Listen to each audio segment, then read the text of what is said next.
August 7, 1942.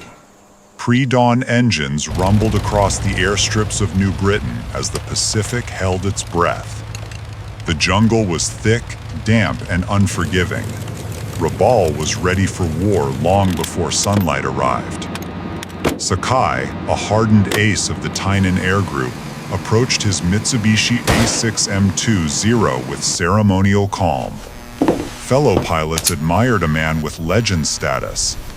Sakai carried only the memory of empty seats at briefings.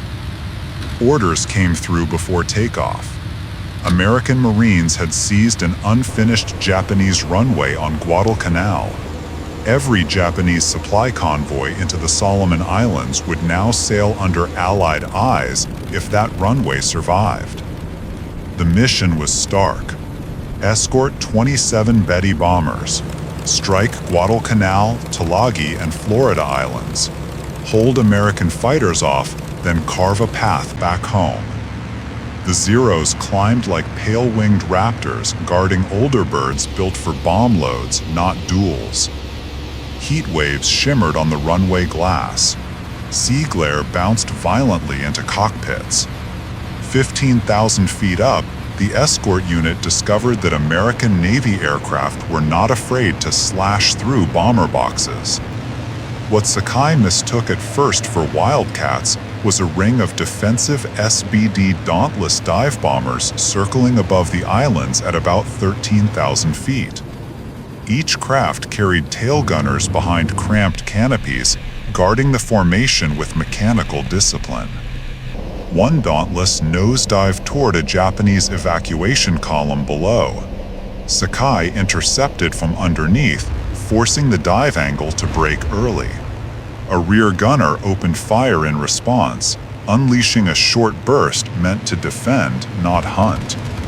A single .30 caliber bullet smashed through Sakai's goggles. Glass exploded inward.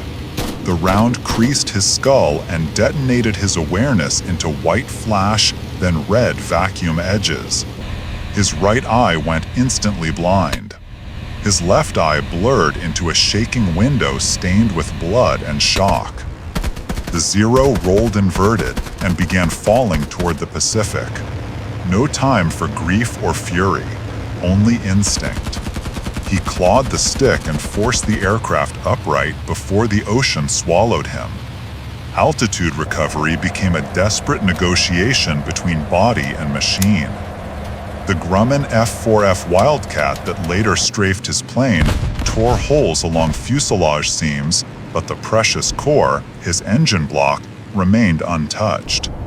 Sakai refused to twist the day into another chase. He dropped into weather margins instead. Low throttle, low profile, low noise. A gambler at war learns when drama must go quiet. He checked fuel and instruments by memory more than sight. Distance from Guadalcanal back to Rabaul was over 600 miles of unbroken Pacific. A flight leg long enough to erase even the most skilled without trace. Cloud walls rose ahead, immense and spectral. Flying blind into them meant vanishing forever, so he skirted their edges, keeping one eye barely functional long enough to decipher the next decision and the next breath. Hour by hour, time drained like fuel. He eventually poured a short rake of 20mm fire into a Wildcat dueled earlier in the day, shredding aircraft skin and leaving structure rattling but stable enough for the return. The next pass was decisive, eventually forcing the American pilot to break formation and bail out before the plane collapsed into the sea. The last hour was descent, not duel. New Britain's volcanic ridges emerged on the horizon like darker blades forged by geology, not men. The coastline felt familiar again, anchored in threat rather than praise. Sakai descended cautiously, aligning his landing by instruments more than sight. Landing a high-performance craft while half-blind and exhausted required absurd precision. Too high meant overshoot into jungle void. Too low meant stall death short of the strip. wheels hit Rabaul's field hard but alive. Bounce, roll, stop. Silence filled the cockpit at last. Ground crews dashed toward the battered medical rescue alert, shouting for medics. They opened the canopy and found legend. The man soaked and blood-marked, but returned. His body gave in only after return was confirmed. Doctors later noted shattered skull trauma and partial paralysis. Predictions said he would never fly again. Yet, fueled by stubborn identity older than propaganda, Sakai eventually returned to training missions and later the skies in limited combat capacity. Years later, a quiet encounter unfolded on American soil. Memorial Day, USA.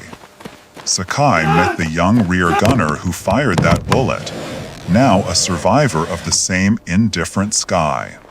Two veterans, no longer foes, speaking about fate, empty ammo drums, and the unseen price of flying first into history's glare.